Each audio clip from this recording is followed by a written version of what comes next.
I have a frozen yeast bank. Have you ever frozen the yeast? No, no. So uh, I'll take a packet of yeast. I'll Ooh, that looks like some overbuild a Jurassic Park starter. shit. Okay. Like this one is YEAST 2112 California Lager. Mhm. So I'll overbuild the starter, and then I'll take a sample of this, mix it with glycerin, Okay. and then freeze it. Okay. And then you can just build this back up with another starter at a later point, and then reuse the yeast. So you buy one packet, and then you get six out of that. And then when you get down to your last one, you can just make generation two and build the next one. So I have a collection of lager yeasts in this bag, and then I have another one full of ale yeasts as well. So I can always reuse yeast without having to buy it. Lager yeast collection, the ale yeast collection. I really got into this, especially like some of the rare ones. Yeah. So you just take these, put them back in a starter, and Jurassic you've got your Park. yeast again. Okay. Really? Right. Jurassic Park yeast. Yeah. Jurassic Park yeast. Jurassic Park yeast IPA. Yeah, I mean, yeast is the most expensive part. So if you can just reuse it, why not? On a commercial scale, you have to reuse yeast, and that's kind of the ongoing. I want to get. I want to get Maury on here. I don't know how much you watch Homebrew for Life. Do you even watch Homebrew for Life?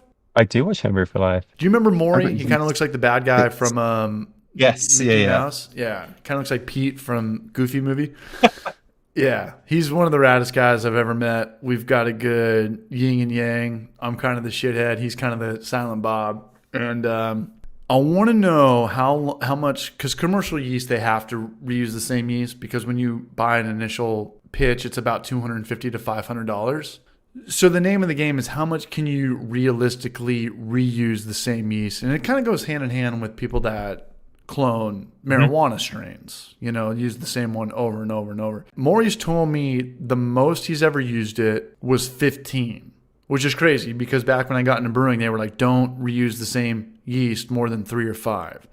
So I was thinking, like, how much can you really reuse the same yeast? You could probably. Well, so right. So that's the thing about freezing it. What I used to do is I would build a yeast starter, seal a bit, and put it in a mason jar. Yeah.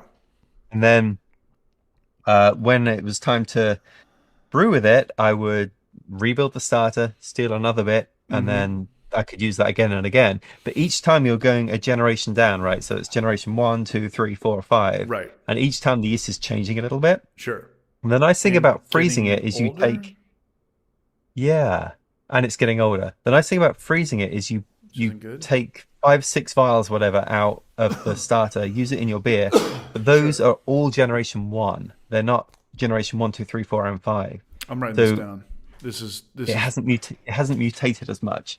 So yeah, I mean, I think you could probably go through a few mutations and it still be sort of reasonably close to the original. So potentially one bag of yeast could like generate 20 vials or something like that. I'm gonna get weird and go one step further. Because does that work with anything? I have friends who are trying to get pregnant right now. Like, if you were to use your semen at 16 and freeze it, is it still generation one?